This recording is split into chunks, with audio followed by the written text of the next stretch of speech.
خان صاحب کی خاطر اور اس پاکستان تحریک انصاف کی خاطر اور اپنے ملک کی خاطر تنقید برداشت کرنا تو چھوٹی بات ہے. اگر اپنی جان بھی دینی پڑی تو انشاءاللہ وہ بھی دیں گے, کوئی ایسا مسئلہ نہیں. خان صاحب بہادری کے ساتھ ڈیسیژن کرتے ہیں. آپ بلیو کریں کہ یہ ان کی جو خوبی ہے نا, یہ تمام خوبیوں کے اوپر بھاری ہے. اس کو بزدلوں کا سردار کہا جائے تو ٹھیک ہوگا نواز شریف کو, تو وہ تو بالکل بھی بہادری اس میں اندر. جب بھی نواز شریف کے اوپر کوئی پرابلم بنتا ہے فوری طور پہ وہ گھٹنے ٹیکتا ہے, باہر چلا جاتا ہے, باہر کے ملکوں میں بھاگ جاتا ہے. جب پھر اس کی کوئی سیٹنگ ہوتی ہے تو پھر چھپ کے واپس آ جاتا ہے. آپ مجھے پوری ہسٹری اٹھا کے بتائیں کس شخص کی 27 سالہ لمبی جدوجہد ہے. ان لوگوں کی چوری کرنے کی جدوجہد ہے 27 سال کی, اور خان صاحب کی پاکستان کو اپنے پاؤں پہ کھڑا کرنے کی جدوجہد ہے 27 سال کی. السلام علیکم ناظرین, میں آپ کے میزبان انس کنر, آپ دیکھیں نیا پاکستان. ناظرین, پاکستان تحریک انصاف ایک مرتبہ پھر مقبول جماعت بن رہی ہے, اور جس طریقے سے خان صاحب کی کال پہ لوگ لبیک کہہ رہے ہیں. خان صاحب کی ایک جماعت میں چودھری اورنگزیب صاحب نے جوائننگ دی ہے, جن کی پہلے اپنی جماعت تھی تحریک اتحاد, انہوں نے اس کو لیفٹ کر کے ضم کیا ہے پاکستان تحریک انصاف کے اندر, اور دوبارہ سے پاکستان تحریک انصاف کو جوائن کیا. خان صاحب سے ملاقات ہوئی, بڑی خوشگوار کی ملاقات رہی ہے. ملاقات کے اندر ان کے ساتھ کیا گفتگو ہوئی ہے, کن موضوع کے اوپر انہوں نے ان سے بحث کی, یا پھر انہوں نے ان کو کیا کہا, ان سے بات کرتے ہیں. سر یہ بتائیں کہ آپ کی ملاقات ہوئی خان صاحب سے, تو خان صاحب کے کیا تاثرات تھے؟ جی الحمدللہ, خان صاحب کے دیکھیں, آپ کو پتہ ہے کہ خان صاحب جو ایک سٹرگل کر رہے ہیں پاکستان کے لیے, اور جو خان صاحب کا شروع سے ایک مائنڈ سیٹ ہے, اور جو انہوں نے اپنی 22-23 سالہ جدوجہد, جو کہ اب تو 27 سالہ جدوجہد بن گئی ہے, اس کے اندر خان صاحب کا صرف ایک ہی انٹرسٹ ہوتا ہے کہ جو بھی بندہ انہیں ملنے آیا وہ پاکستان کے لیے کتنا مخلص ہے, اس کے دل میں پاکستان کے لیے کتنی محبت ہے, اور وہ پاکستان کی بہتری کے لیے کیا کام کر سکتا ہے. تو خان صاحب کے ساتھ پاکستان کی موجودہ سیاسی حالات کے اوپر, اور خان صاحب سے ہماری جو ملکی معیشت ہے اس کے اوپر, اور خان صاحب سے جو ہماری ریئل اسٹیٹ انڈسٹری ہماری ملکی معیشت میں کیا کردار ادا کر سکتی ہے, اور ہماری یوتھ کو کس طرح سے پروموٹ کیا جا سکتا ہے. جو ہمارے پاکستان کی سب سے بڑی بلیسنگ ہے کہ ہمارے ملک کے اندر 60% نوجوان ہیں, تو اتنی بڑی یوتھ, یہ ایک بہت بڑی اللہ پاک کی بلیسنگ ہے ہمارے ملک کے اوپر, کہ باقی اس وقت جتنے بھی ترقی یافتہ ممالک ہیں ان کو مین پاور کا, لیبر کا, یوتھ کی کمی کا سامنا ہے. اس کے ساتھ میرا ایک اپنا انیشیٹو تھا کہ میں عمران خان صاحب کے نام سے پاکستان کے اندر ایک یونیورسٹی بناؤں, جس میں جو عمران خان صاحب کی لیڈرشپ سکلز ہیں وہ ہماری آئندہ آنے والی نسلوں کے اندر کنورٹ ہوں.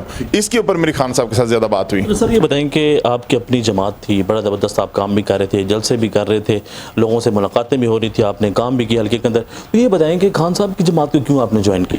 جی دیکھیں, جب آپ کی منزل ایک ہوتی ہے تو اس میں کوئی فرق نہیں آپ کو پڑتا کہ آگے کون کھڑا ہے, لیڈ کون کر رہا ہے. مقصد یہ ہے کہ ہماری منزل ہے کہ ہم نے پاکستان کو مضبوط کرنا ہے, پاکستان کو خوشحال بنانا ہے, اور پاکستان کو یہ جو غلامی ہے اس سے ہم نے نجات دلانی ہے. تو خان صاحب نے بیسیکلی جب یہ انیشیٹو لیا کہ خان صاحب کا, جب خان صاحب کی باتوں میں اللہ اور اس کے رسول کی اور حق کی بات خان صاحب نے کی, تو ہمارے ضمیر نے ہمیں کہا, ہمیں کسی نے اپروچ نہیں کیا, ہمیں کسی نے ایسی بات نہیں کی.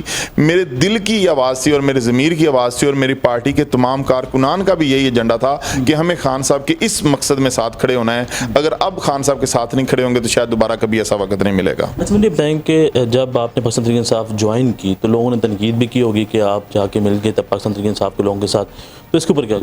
جی بالکل, ہر کسی کا ایک اپنا مائنڈ سیٹ ہے, ہر کسی کا ایک اپنا پولیٹیکل پوائنٹ آف ویو ہوتا ہے. تو خان صاحب کی خاطر اور اس پاکستان تحریک انصاف کی خاطر اور اپنے ملک کی خاطر تنقید برداشت کرنا تو چھوٹی بات ہے. اگر اپنی جان بھی دینی پڑی تو انشاءاللہ وہ بھی دیں گے, کوئی ایسا مسئلہ نہیں ہے. اچھا سر یہ بتائیں کہ آپ نے کب سے سیاست میں حصہ لیا اور اپنی جماعت کو کتنے سالوں تک چلایا؟ جب میں 13 سال کا تھا اس وقت میں نے اپنی پارٹی پاکستان تحریک اتحاد کا منشور لکھنا شروع کیا تھا. بچپن سے مجھے پولیٹیکلی ایکٹیویٹیز کا بہت زیادہ شوق تھا, اور میں چاہتا تھا کہ میں پاکستان کو اور امت مسلمہ کو لیڈ کروں, اور مسلمانوں کو ایک جگہ پہ اکٹھا کروں, پاکستانی قوم کو ایک قوم بنانے کی طرف لے کر جاؤں. تب سے یہ میرے اندر ایک سٹرگل تھی, اور میرے اندر یہ اللہ پاک نے ایک پیشن رکھا ہوا تھا. لیکن اس کو ہم نے آفیشیلی 2020 میں رجسٹرڈ کروایا اپنی پارٹی کو, اور 3 سال باقاعدہ ہم نے اس کی پراپر پولیٹیکل ایکٹیویٹیز اور پورے پاکستان سے اس کی ہم نے ممبرشپ کی. اور ہماری پارٹی میں الحمدللہ لاکھوں لوگ موجود تھے جو ہماری پارٹی کو سپورٹ کر رہے تھے, ہمارے نظریے کو لے کر چل رہے تھے, اور ہم نے اپنے تمام کارکنان اور عہدیداران کے ساتھ اپنی پارٹی کو پاکستان تحریک انصاف میں ضم کیا اور خان صاحب کے ساٹھ کھڑے ہو گئے. سر یہ بتائیں کہ آپ کا حلقہ کون سا ہے اور اب کہاں سے الیکشن لڑ رہے ہیں؟ جی الحمدللہ, خان صاحب نے مجھے NA 137 ضلع اوکاڑا سے PTI کا MNA کا ٹکٹ دیا ہے, اور میں وہاں سے الحمدللہ MNA کا الیکشن لڑ رہا ہوں. اور وہ میرا آبائی حلقہ بھی ہے, میرا گاؤں بھی ہے, میں وہاں ہی پیدا ہوا تھا, وہاں ہی بڑا ہوا. میرے والدین, میرے دادا پردادا اور ہماری پوری برادری, فیملی